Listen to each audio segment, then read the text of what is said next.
When the Saints go marching in, yes, I want to be in that number.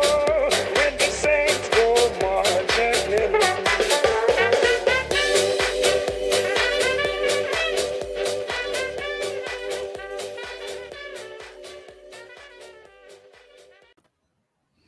Hello and welcome to the latest edition of the Total Saints podcast. This is our weekly get-together to discuss all things relating to Southampton Football Club. As always, we're live streaming our podcast on Facebook, YouTube, Twitter and Twitch. So if you're watching along tonight, you can leave your comments and questions as we go. A massive thank you, as always, to our TSP patrons. We couldn't do any of this without you. You can visit patreon.com/Total Saints podcast to find out more about getting involved. Coming up on this week's pod, the losing run comes to an end with a draw at home to West Ham, but after taking the lead is a point enough to keep Ralph Hasenhüttl in a job. And it's a busy two-game week ahead with the trip to Bournemouth on Wednesday before the visit of Arsenal on Sunday. We'll preview both games. And it looks like there could soon be a vacancy for head of recruitment at Staplewood, so we'll chat through the latest on that. My name's Martin Starke, and I'm joined this week by Steve Grant, who is the owner of SaintsWeb. Glen Cour is the writer of the blog League 1-10, and Jacob Tanswell is the Southampton reporter for The Athletic. All underpinned by our TSP patrons. This is episode 210 of the Total Saints podcast. Now, the most significant game of the season so far ends in a draw, 1-1 at home to West Ham. Glen, was that good enough to keep the manager in his job for a few more days? Well, it clearly is. Because at the time of going to press. At the time of going to press, he's still there. So the atmosphere inside the ground was relatively decent. There weren't any protests that I heard or anything like that. There's a few boos at the final whistle. I think the most of the life has been sucked out of most people. But that game today it's a difficult one to judge, really. I think most people would have taken a point before the start of the game. It would have been nice to win. West Ham are a decent side. Got a very good squad now. But first half we played well. The initial plan was we were kind of 4-3-3 in possession, and it was almost like 4-1 when we didn't have the ball. And the first half it went well. We created a couple of chances and obviously scored the goal, which owed a little bit to fortune. There's question marks over a foul throw. The referee got in the way, and there was a deflection as well. So we were maybe a little bit fortunate to be ahead at half time, especially as West Ham had 3 or 4 chances that were kind of inches wide of the post, stuff like that. But 1-0 at half time, happy days. The start of the second half again was abysmal, and it was a matter of time before West Ham scored, which they duly did.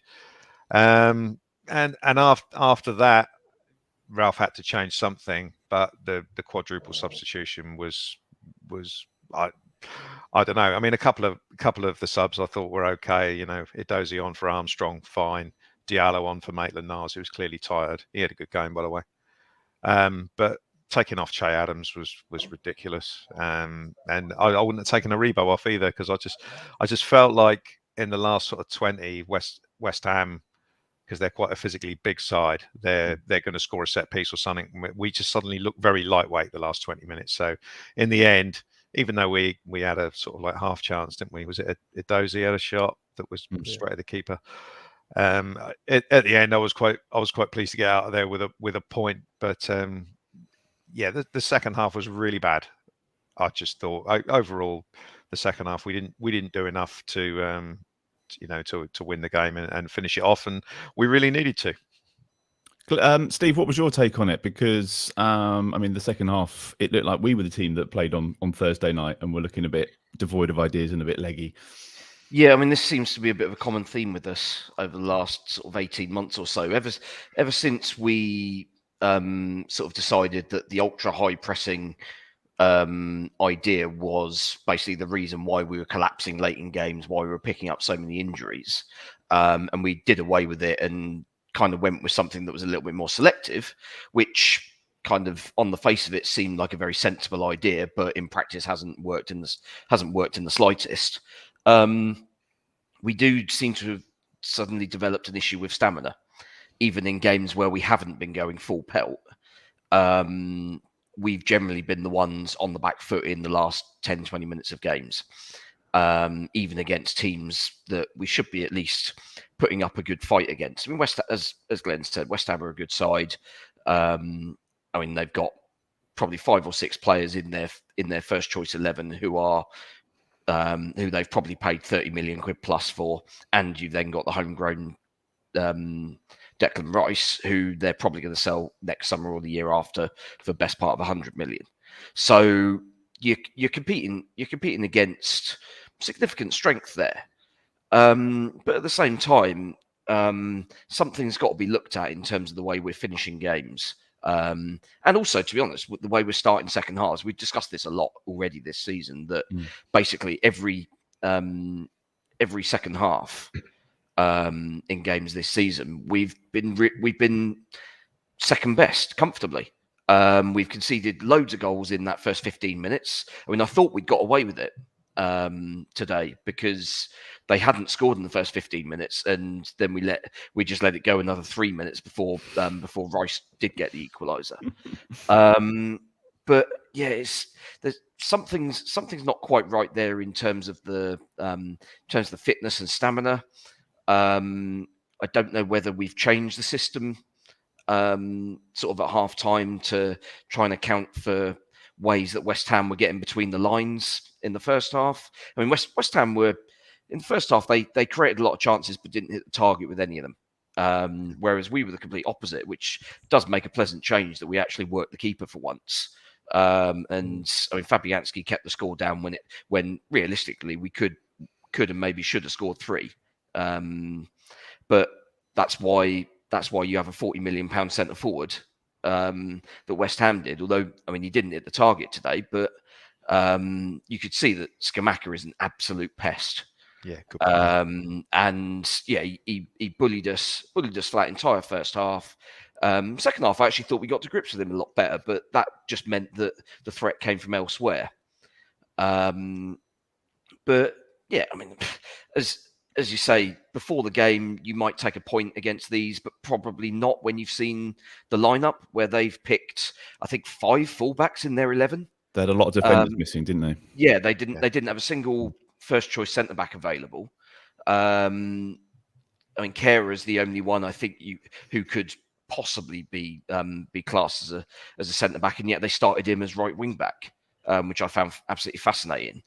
But yeah, other than that, that should have been a back four that we were able to run at. And to be fair, first half we did, but second half we just never really got going. A couple of little flashes, but we just don't keep the ball in the second half very well. So we're constantly backpedaling because we've given the ball away sloppily, or we've lumped the ball up the field with nobody within 40 yards of where it's landing. So it's just, there's something not quite clicking there. And realistically, that isn't going to change just with the return of Romeo Lavia, which by the sound of it might be sooner rather than later, which is a bit of a bonus. But yeah, it's all a bit sort of uncertain at the moment, and I think that uncertainty is filtering through to everybody now. And it almost feels like the club is kind of going through that sort of process where they're waiting for the natural break to actually act and do what seems to be kind of the inevitable outcome of the axe is poised, as it were. The axe is poised. Jacob, did we learn anything new today? I mean, Sport Republic, would they have been happy with what they saw, or is it same old, same old? It's probably same old, same old. But the way I see Southampton, it's like a bit of dough. You basically, you roll it and roll it and roll it, and the defense is dropping deeper. The attack's basically where it was in the first half, and then eventually everything just thins out. And in the middle is the midfield, and they just completely were scrambled. In that second half, I just thought the team became so stretched. I thought, you saw it in the goal. Ward-Prowse got 1-2 on the edge of his box, and Maitland-Niles, who I agree with Glenn. I thought he was good, especially in the first half. He was inside the 18-yard box, deeper than Saleta Sarr. I thought, what is going on with the double midfield pivot? So I think that's an issue, and that's been an issue throughout the season. I think the only time it wasn't really was against City, and that's because it was relatively compact. The distance between the deepest centre back and Che Adams was small because they were just sitting back. But when things become stretched, Southampton haven't got an answer, and that comes back to Steve's point about stamina. This team used to absolutely revel in the chaos. Ralph used to love it. He used to call it ping pong. They used to love going end to end. That was their game because they thought, this is more of a 50-50 and we could win this game because we've always been a little bit, we've always had a shortfall of quality. But now when things go end to end, Southampton just seem to just dwindle in numbers really. And I thought West Ham were going to win, so that's a positive that Southampton managed to hold out. But I do feel, and it comes back to this point, it's on a completely different tangent, but James Ward-Prowse, I thought he was okay today, but he's got so much to do in that midfield. And even Maitland-Niles as well. So I don't think it is a personal problem. I think it's just a structural issue.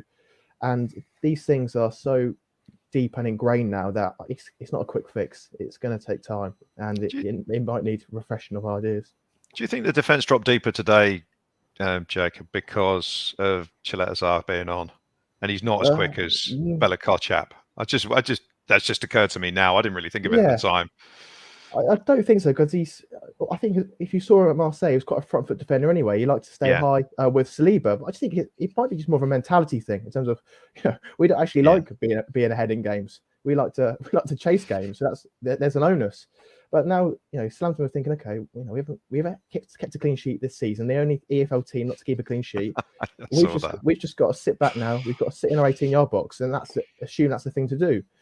And that's where you kind of look on the side for that calming influence, and you see Hasenhüttl, you see Ruben Sellers. Are they giving that clarity of message? I'm not too sure. Glenn, let's just talk about Che Adams. You said that actually he did all right today. Could have scored again. Probably wasted the game's best chances, but they were getting some success with the long kicks, and he was holding things up well and bringing people in. I was impressed with Bazuni's distribution today. I thought he had a good game, didn't he? Yeah, 95% of the time he either found Che Adams or he found Joe Aribo. That was the other target he was looking for on the right hand side, and that caused them problems. The fact that they were makeshift at centre back, because Kera's not a dominant centre back, and what's his name, Johnson, he's not either. So that was tailor made for Adams to go battering them around, and he did that. And this is what I got so annoyed when he got taken off, because all of our attacking play was set to go up through him, and then you take him off and bring on Sekou Mara, who is just lightweight, and he doesn't hold the ball up, and that just meant every time it went to him, the attack broke down. Not his fault. He's just not that sort of player. He can't play as the Graziano Pella role. It's just ridiculous expecting him to do it. But that's what we did. But I thought Adams was decent. I thought the first chance that Fabianski saved at the time, I thought that was easier than it actually was. I've seen it back now, and he basically had to hit it when he did, and he had to hit it where he did. So that was a decent save, and the second one was a really good save by Fabianski. He got down low at the near post. So it wasn't like he'd missed sitters or anything like that. I thought he was a right handful, and we have to accept that until the transfer window opens again, he is the best we've got by a long, long way. And if we possibly can, we have to keep him on the pitch for the whole 95, 96 minutes, because without him, we've got even less of a clue going forward. He's the only one who sort of has any sort of movement ahead of the ball. This is the thing I was going on about last week. We're static a lot of the time, and we combine that by having midfield players or players slightly deeper, like Adam Armstrong. Adam Armstrong just runs until he runs into someone. He doesn't release the ball. He works incredibly hard, but there's just that lack of quality there. And Elyounoussi the same. He works incredibly hard as well, but the final ball is always too slow, or he gets crowded out because he's too slow to make his mind up, sort of thing. And it's a thankless job playing up front for us. And I think Che had a decent game today, but he'll be disappointed that he didn't score. Is that still the missing piece again, Steve? We've spoken about this week after week. Ben says the main concern for me is the lack of goals and a top goal scorer. Sonny says we just need a fresh start and some new ideas. The big question, I guess, is it that the players are not good enough, or is it the manager and his team aren't getting enough out of them? Maybe a bit of all of that. Maybe. I mean, I think certainly we don't. Yeah, I mean, it's fairly evident we don't pose enough of a threat to the opposition goal, which means that they're able to take a step further towards our goal with a degree of confidence, because they know that chances are, even if they do present us a chance, we're not going to take it. So that is a big problem.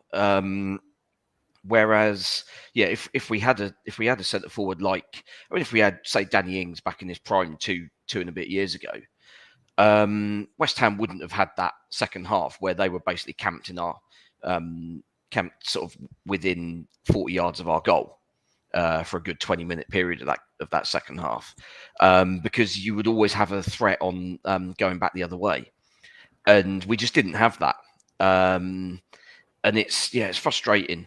But also, I mean, this is something that I've kind of banged a sort of drum about a few times, that we just let crosses come into our box constantly, and we're just putting ourselves under pressure. We're a little bit better on the left hand side now. Perro is pretty disciplined in that. He's a lot more proactive at getting out to the winger or the opposition fullback. But Walker-Peters just doesn't seem to ever get out, and so many crosses come from our right hand side. I mean, Walker-Peters is arguably one of our best players, and yet there does seem to be this very strange sort of fundamental issue with his game where he just doesn't seem to want to block crosses. Aaron agrees, by the way. He says, I feel the left side of our team's been playing much better, both defensively and offensively, in comparison with the right side. So it's interesting that you pick up on that as well. Yeah, I mean, I think I think Adam Armstrong playing wide left, I think, gives a little bit of dynamism, because he's got that little sharpness. When he's got the ball at his feet, he could knock it sort of a few inches just past the defender's feet and then dribble past. It's kind of the end product beyond that that's kind of a bit of an issue. But yeah, on the right hand side, I mean, Aribo didn't do an awful lot today. It just looked sluggish.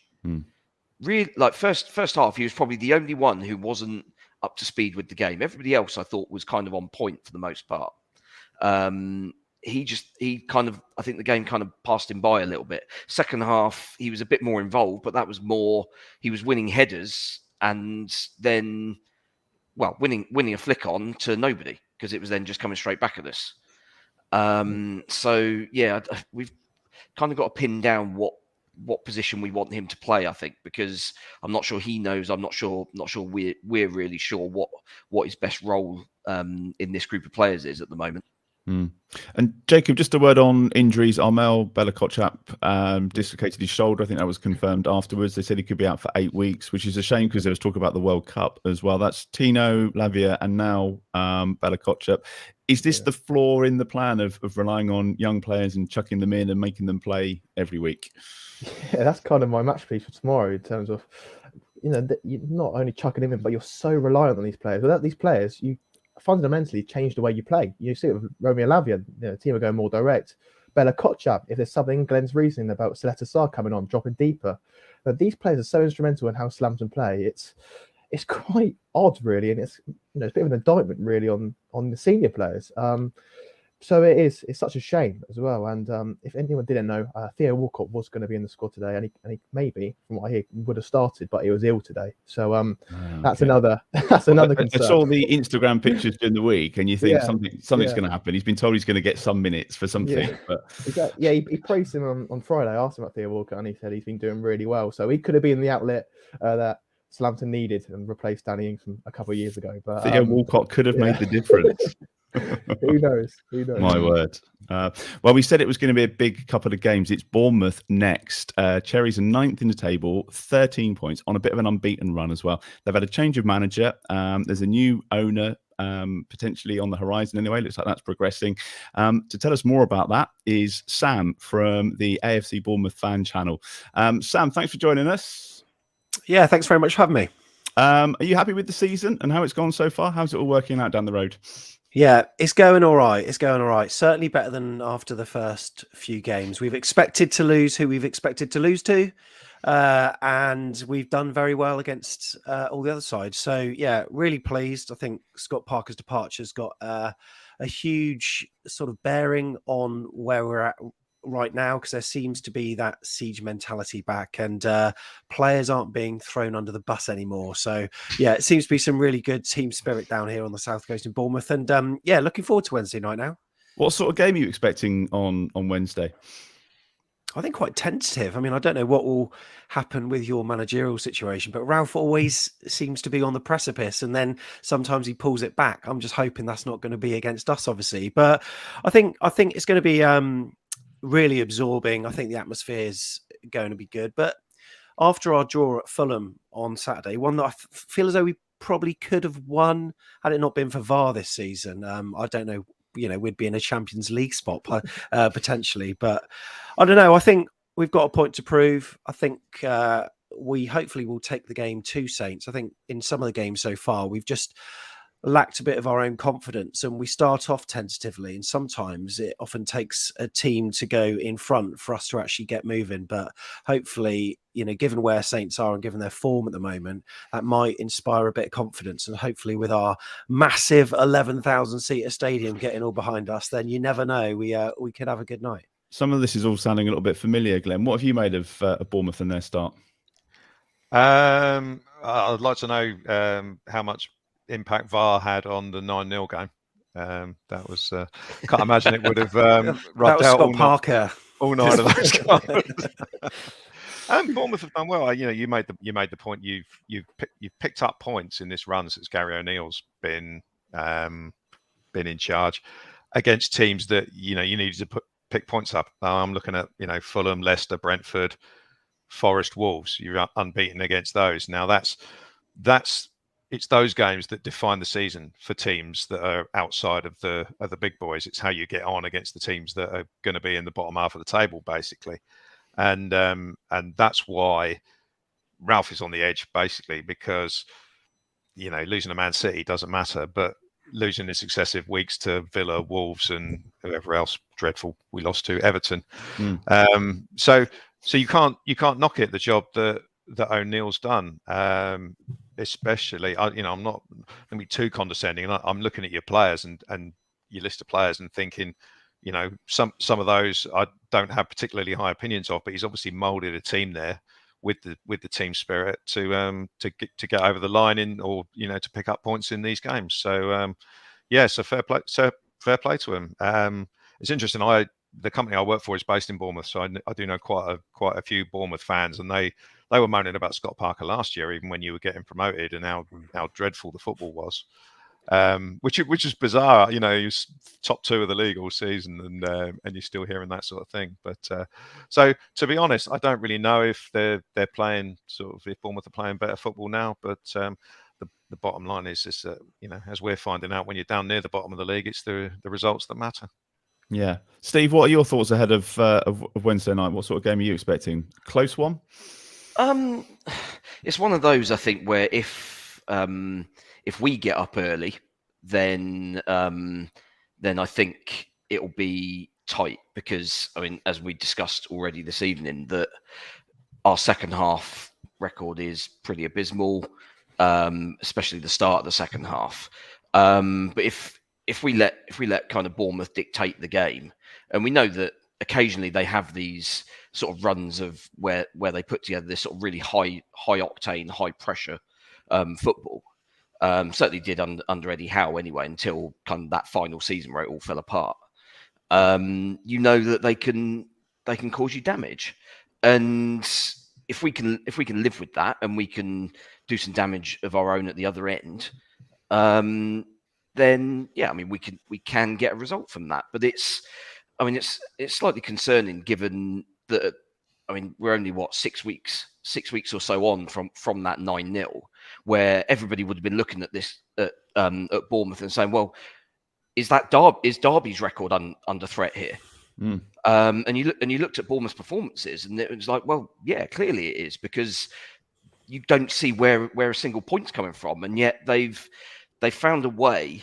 I mean, maybe it is just a simple case that everybody hated Scott Parker. I mean, he comes across as such a smug twat that actually I can fully understand why people, even when he's on your side, why you wouldn't like him. I mean, that daft jacket that he was wearing in the height of summer at the start of the season. What are you doing, mate? Seriously. How can you take tactical instructions and man management from a guy who dresses like that? It's insane. I can feel the fashion spin-off podcast with Steve coming in. Is that a fair assessment, Sam? You know, that's kind of like our take on it. Is that fair? Like watching from where we are, what are your kind of like aspirations for the rest of the season? How do you think it's all going to play out? It probably is really interesting to hear what he says about Scott Parker, because he did get us promoted, and when you look at it on the face of things, his CV is actually pretty good, but it's just the way, and it wasn't anything to do with the 9-0. Because he went on the following Monday or Tuesday, I think, and it was to do with his relationship with the board, with the fans. He made himself an island. He isolated himself, and he just threw everyone under the bus as well. Nothing was his fault.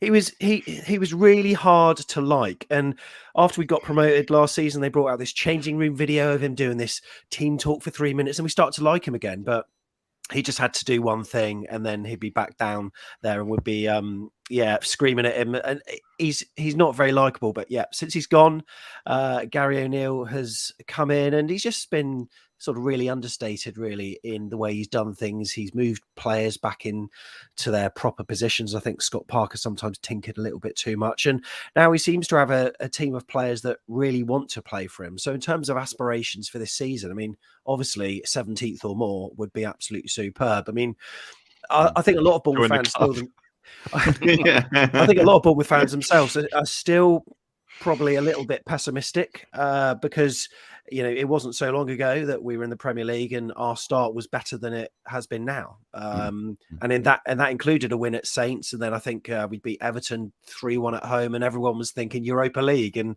look what happened there. Obviously circumstances were different then with COVID, and during that we didn't do too well. So I just think staying up's the main thing, but it's these games we're focusing on, like you say, more than the Man Cities, more than the Liverpools. They don't, those games, they don't count at all. So we're hoping to get a result on Wednesday, and if we do, I think that maybe that will swing the balance in terms of pessimism turning into optimism.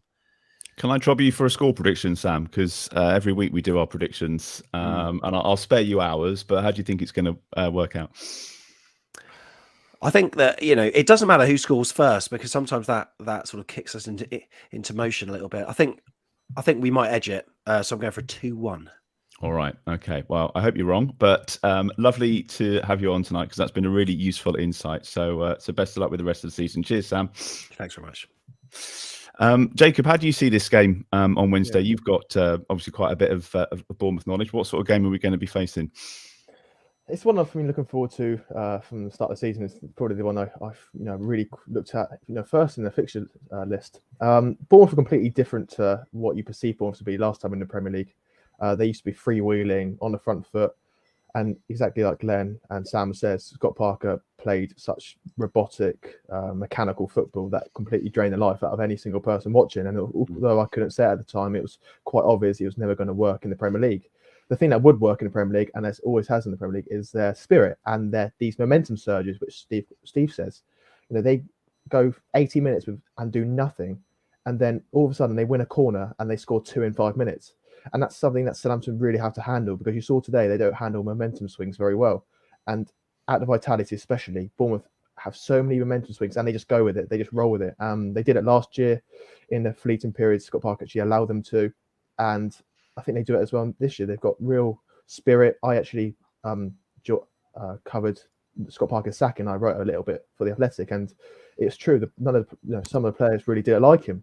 And now they've got Gary ONeill, who's just completely refreshed them, and I think they just go out there and play with no fear and on the front foot, which Southampton used to.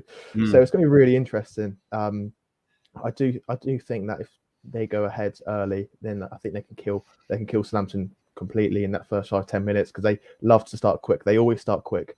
So Southampton have got to be ready for that. And it's a tight pitch as well. So if Southampton think they're going to get time on the ball, I really don't think they will. So it's going to be one of those games where everything's going to be on the line. Ralph Hasenhüttl's job, Southampton's Premier League safety, maybe. I was going to say, if they don't win, then you're going to be writing about another manager getting the sack. 100%. Glenn, I mean, a win today would have maybe made a draw a possible outcome on Wednesday, but it's got to be, it's win or nothing now, isn't it? Just because of the result today. It really, they've got to go to Bournemouth and win. I mean, the last couple of times we've played them, I know. When was the last time? A couple of years ago in the FA Cup, was it? The FA Cup was 3-0, was it? Yeah. I mean, we comfortably beat them then, and we won the game that sent them down as well. They've still got a lot of those same players. It's not like their side is suddenly packed with loads of ability. It's still, Jefferson Lerma, Lewis Cook, Dominic Solanke. Solanke's very good. Adam very Smith. Good, but they're we'll agree to differ on that one. I've never thought much of him myself, but it's not a team that should scare you. And if Saints are playing well, they should be able to go down there and beat Bournemouth. But at the moment, I just don't see it. And we say one more game for Ralph. I mean, how far are we going to go? It's 22 games now with 3 wins. We don't even score a goal a game. I mean, if any team gets 2-0 up against us, you might as well go home, because I know we did it once this season against Leeds, but that's the exception, isn't it? We just don't look like we've got more than a goal a game in us against anybody. So it does worry me a little bit if we go behind in that game. I think the only way we're going to win it is by going in front. Sorry, that's a mega cliche. Going in, scoring the first goal, basically. If we don't score the first goal, I just don't see us winning this game, and we need to. So, do you think we can keep a clean sheet, Steve? That'd be a start. Well, I don't know. I mean, obviously Bella-Kotchap's presumably going to be out for that. I mean, it's one of those, isn't it, where dislocated shoulder, because it from what I saw on the footage, it looks as if it basically went straight back in again. So it might be that it's just going to be a bit of bruising, a bit of swelling, and he's back for, I don't know, next week, for example. Was it Mel Gibson in Lethal Weapon that just used to pop it out for fun and then whack it back in again? And I was thinking, it'd be fine, just bang into the door and he'd be good to go tomorrow. But 8 weeks apparently. Well, I think that was the maximum they were saying. Right. I think from what I read of the quotes was that it could be anything from like tomorrow to up to 8 weeks. So it's I mean, pick a number out of the air for how long he's out for there. But Gillette Sarr's got to come in, and he's got to show why he's a relatively seasoned international. He's the one that's got a bit of pedigree at kind of the highest level, really. Him alongside Salisu should be I mean, they seem to have sort of fairly sort of complementary attributes. I think Gillette Sarr should be the sort of vocal organizer. He should be the one that wins stuff in the air, and Salisu is the guy who's sort of going with runners and sort of stepping out and making interceptions. Although he was the one that got thrown under the bus today, wasn't he, in the press conference afterwards? Yeah, expecting more from him. And that was bizarre. But I mean, I kind of. I mean, in some ways, when the carrot hasn't worked, sometimes the stick is the only approach. And I get that kind of Ralph is in certain ways kind of scrambling around trying to find something that works and just sparks something into life and gets a result and a performance out of the team. So maybe that's kind of what he's looking at there. But yeah, I don't know. Yeah, as I say, difficult to see us keeping a clean sheet again because we just don't. That's the problem. But at least with Bournemouth, let's be honest, their defence is effectively a championship defence. So we've got players that would be brilliant in the Championship. Yeah, our strikers are potentially Championship so- strikers, aren't they? So it might be a nice. Our attack should be well suited. I mean, they're proven at that level. Adam scored a shed load in the Championship. Adam Armstrong scored a shed load in the Championship. So that should be a challenge that those two in particular are relishing. Let's Come get up a score against prediction from you then. level of defender. Let's get a score prediction, Steve. What are you saying? Yeah, I mean, we're not going to keep a clean sheet, are we? But I think, I don't know. I just fancy us to nick it. I don't, through no particular reason other than not wanting to hear from their lot for the next 6 months. 2-1 win. 2-1 win. All right. Glenn, score prediction. I'm going to go for the clean sheet. I'm going to go for the clean sheet. I don't know why. I just fancy it. I just think we look at Bournemouth. We will look at Bournemouth and think, we can beat these, and it's just a case of getting, having taken that confidence into the game. So I'll go for a 2-0 win. 2-0. Right. Okay. Well, we'll take that with both hands. And Jacob. I was going to go 2-1, but I think I'm going to go 2-2 now. Okay. I've gone 2-2 as well, actually. The interesting thing for me is, I think everyone knows, like we said, that Ralph's, his job's on the line. The players know that as well. So I'm interested to see how they respond and if they can get a quick start, which is needed. Okay, I should just say Alfie was the only one of us that called the 1-1 with West Ham, by the way. But Glenn, you still lead the predictions table, so that's all looking good. I mentioned at the start it was a 2-game week. We've got Bournemouth on the Wednesday, and then it's Arsenal on Sunday, 2:00 kickoff. Now, we beat them 1-0, of course, back in April, and we achieved that on the back of, I think it was 26% possession, if I'm correct, Glenn. We didn't even feature that much in the All or Nothing documentary when I watched it back. Is there any hope we might be able to do that again on Sunday, do you think? Not the same way that we did last year. I mean, if you remember the game last year, it was the Fraser Forster show, wasn't it? When he saved absolutely everything. And we played a formation that was basically 5-4, 50 yards, and then one striker. So you Shane Long win. Celebrating the closing down at the end, wasn't it? You don't win many games playing that way. And I remember Steve saying at the time, we actually played dreadfully from a point of view of what we did with the ball, which is hence the 26% possession. So we won't be able to play like that. We'll have to play a different way. Arsenal are a lot better than last season. They've got the focal point attacker in the same way that Manchester City have got it. They didn't really have that last year. They've got 3 very, very good players playing in behind the striker. In Saka, Martinelli, and Odegaard has been excellent this season.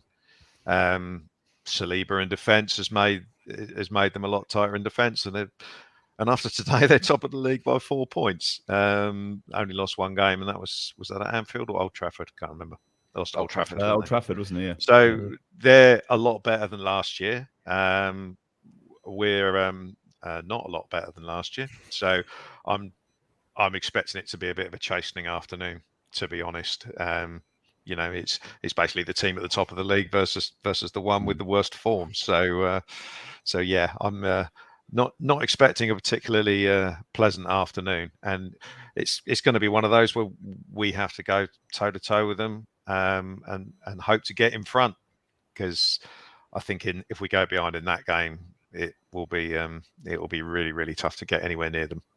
And Steve, Jesus seems like that sort of missing piece of the puzzle, whilst the players that were already there have started to click, and it's gelling nicely for them.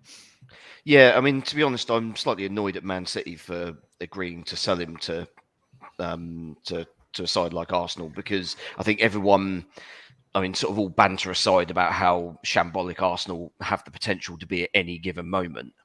They've always looked like they've got the makings of a very good side. If you can kind of get them to be a little bit more consistent, not make stupid mistakes at the back, and have someone up front who can be that focal point, as you say. And Lacazette and Aubameyang weren't that player really. I mean, Lacazette obviously scored billions of goals against us, but not against that many other sides really. And Aubameyang just did as he pleased. He was never really a team guy there. Whereas I think Jesus, he buys into it, and there's I think he feels he's got something to prove, having not really been given that much opportunity for City, despite having a pretty good record for them. So yeah, I think they're now looking like they've got a settled team. I mean, even Granit Xhaka's not making stupid mistakes every week as well, which, I mean, that's kind of a testament to some degree of man management from Arteta, who I think at times has kind of come across as a little bit of a bluffer in the last couple of years. But this summer, couple of very astute signings. Saliba coming back from exile. I mean, that was strange that they farmed him out in the first place, given how bad they were defensively at times. But yeah, there's a sense of there's actually a team unit there now. So yeah, they're going to be a dangerous team. I mean, you don't go 4 points clear at the top of the Premier League when you've got sides like City and Liverpool, and I mean even Spurs to a lesser extent, knocking around without being pretty good. So yeah, I mean it's going to be difficult. And I assume, Jacob, this is another one where we're not really worried about the result. It's more about the performance. A week's a long time of football. So much can change from now to when we line up next Sunday. Lavitt might be back, might he? Or Yeah, not? Lavitt might be back, and there might be more changes. So yeah, it's one of those. I think I wouldn't rule out Southampton doing something now, because I think Arsenal games at home I always tend to enjoy. I think they're always quite good battles. I think Southampton tend to show up for those games, but like you say, Arsenal have improved. They've gone up a level. And for Southampton to get anything out of the game, they've got to have luck. They've got to make sure Arsenal underperform, and they've got to dig in for their lives, really, probably for the whole of the second half. So yeah, it's going to be difficult, but I don't think it's going to be. Just look at the performance, because if Saints go to Bournemouth and they lose, I don't think there's going to be many fans that are going, Saints only lost 2-0 today. It's going to be the knives are still going to be out. So yeah, it's a difficult one to navigate. Yeah, as you say, a week is a very long time. Jacob, do you want to go first with the score prediction? Are you going to say Theo Walcott against his old club? Yeah, he'll be back by then. I think it'll be 3-1 Arsenal, sadly. 3-1 to Arsenal. Glenn? 2-0 Arsenal. 2-0. And Steve? I'll go for the 80s scoreline, 1-0 to the Arsenal. 1-0 to the Arsenal. Right, okay. Right, that covers off the two games we've got coming up. The other big story from this week, Jacob, we're going to bring you on this first. Saints placing Director of Recruitment Joe Shields on leave after this approach from Chelsea. Now, I think it's fair to say it took Southampton by surprise, because it certainly took us by surprise. But it looks like he might be off. Yeah, so Wednesday was my first day off in about 3 weeks. I was having a really good day, enjoyable, relaxing, and then I get this text, and it just says JS to Chelsea, and I just thought, who's JS? And then it all made sense. And Jack Stevens. He's done well for himself. And then it all broke out, and then you dig a little bit deeper, and you realise that this is not an unusual situation. There's a few strange things going on, and it's football at the end of the day, isn't it? So although Chelsea technically haven't done anything wrong, because they can approach staff, they haven't got the same type of contracts as manager or players. They were still blindsided, and I think there's been difficulties throughout the summer in terms of leaking, and obviously Joe Shields coming out and going to Chelsea is you've got your answer there. So it's difficult. And Ralph was pretty dismissive this week, wasn't he? I don't know if that was whether he'd been sort of teed up to be like that, but he was kind of like playing it down. Yeah. I think the club are they've been quite bold in their response. I think they're basically saying, you don't want to be here anymore, so go away. Basically, we'll put you on garden leave, unless Chelsea want to stump up a substantial amount of cash, and you can have them straight away. But I think even at Chelsea, he's not going to be the main man. He's not going to have the autonomy he's had it here. So all those reports that saying that Joe Shields is not happy with Ralph or the recruitment are absolute nonsense, because he's basically going to be an advisor to Todd Boehly. So Todd Boehly's intent on steering the ship however he likes. So he's been given. Yeah, he seems very hands-on, doesn't he? Which can only end well. Obviously, I mean that's going to be an absolute mess in about 18 months' time. Yeah, he's going to have a nice rise in his salary, and Joe Shields is not allowed anywhere near Staplewood, so he's kind of in limbo as well. That's the thing, though, Glenn, isn't it? And Jacob makes a good point there. It's not a player contract, and as annoying as it is, it's just a career choice that someone's made. Like any of us getting offered 2 or 3 times our salary and going, yeah, actually, do you know what? Quite fancy that.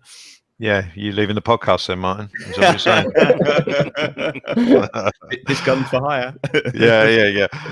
Yeah. Man leaves job for higher salary. Yeah, big deal. It just Yeah. sticks a bit, doesn't it? It does a little bit. But I've seen a lot of people sort of bashing the club for it, which I believe is ridiculous. I think the only thing you can level at the club is that they've taken on someone who obviously has a very questionable sense of professionalism in his job. Leaking stuff all over the place. I was surprised when I was reading about when Juan Larios signed. I mean, this is a kid that most people had never heard of, and it was all over every football gossip website all over the place before we signed him. So, and the bit that really bothers me is Chelsea putting in a bid for Romeo Lavia straight after the game, and it just makes me think, how long has this guy actually been working for Chelsea all the time? Even when he was our employee, what's he been up to? It kind of makes me sort of question some of that. But the bottom line is anyone who writes on his Instagram account, hypo, don't get sacked soon, lol. I just think, can you imagine anyone else in that sort of position writing something like that on an Instagram account? It just so good riddance, basically. Fans of other clubs seem to think that he was sort of very instrumental in every signing that we brought in, and Jacob can probably clarify exactly which ones he was involved in. But this is why I don't think it's not like he's been instrumental in every single one.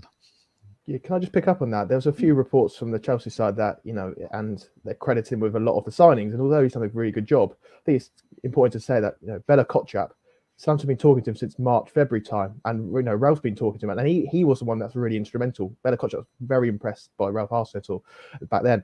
No, and still now. You can verify. Romeo Lavia, of course, he knows him well.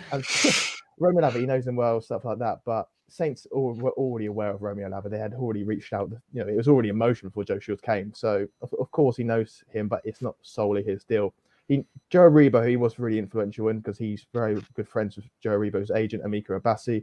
They grew up in South London together, Kinetic Academy, got real deep ties there. Influential in Maitland-Niles, he was the one that organised it, and Juan Larios and Samuel Doozy. But in terms of the key players that everyone's going to harp on to about, and so they should, and Bella-Kotchap and Lavia, they were already set in motion, and Southampton did a really good job under Martin Glover to initiate those talks. And that's, I guess, the thing, Steve.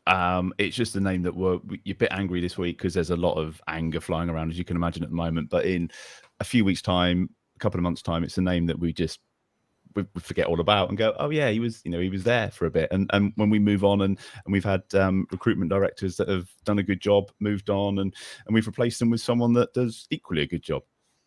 Yeah, I mean, I think that sort of role, I think, is one of those roles where a lot of people outside the game don't really know fully what they actually, how sort of to what level they're involved in. And I kind of accept that I'm relatively clueless on that as well. So you don't really know the impact that these guys have on a football club. I mean, everyone said it was an absolute disaster when we lost Paul Mitchell, and yet the world kept turning.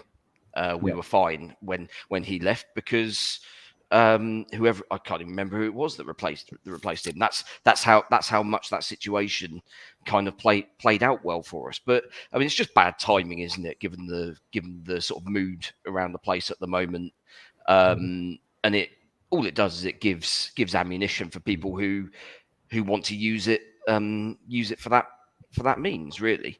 I mean, it's not Ralph's fault, is it? Clearly. This guy's been offered a.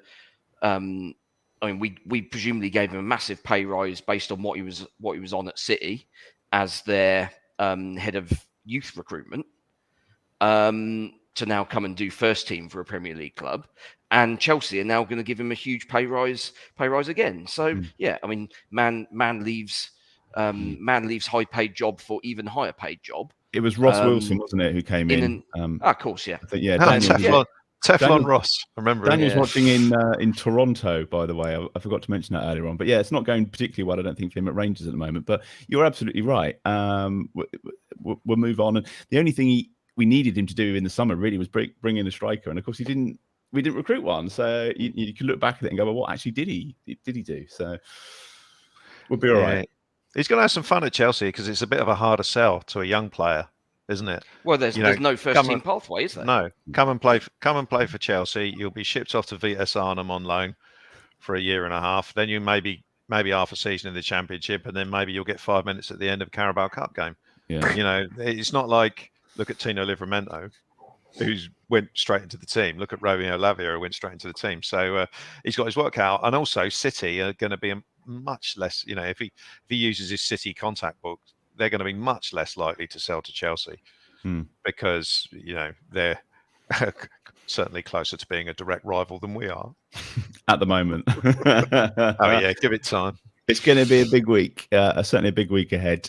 Pretty much it for the podcast. Don't forget you can follow Total Saints Podcast on Facebook and on Twitter. It's at Total Saints Pod. Our website is totalsaints.co.uk. There's a link on there to our online shop, which is Total Saints Icon. So you can drop us an email during the week on there if you like. We're also on Patreon, where you can find out more about supporting the podcast with a monthly contribution. Just head to patreon.com/Total Saints Podcast. Got 4 tiers on there, ranging from £5 to £20 per month, and each comes with a different set of perks, including some weekly shout outs at the end of the pod for those in our Francis Benali or our Mick Shannon tiers. So thanks to Dave Melton, Mark Atkins, Matt Hall, who are in our Francis Benali tier, and also Colt Baker, Dave Ernsberger, Ed Busy, Nick Higston, Phil Cook, Matt Rose, and Nick Reed in our Mick Shannon tier. Thanks to Steve, thanks to Glenn, thank you to Jacob. Have a good week, chaps. Thanks to Sam for joining us as well from the Cherries podcast, and thank you for listening. Let's have a good week, and we'll see you again next week.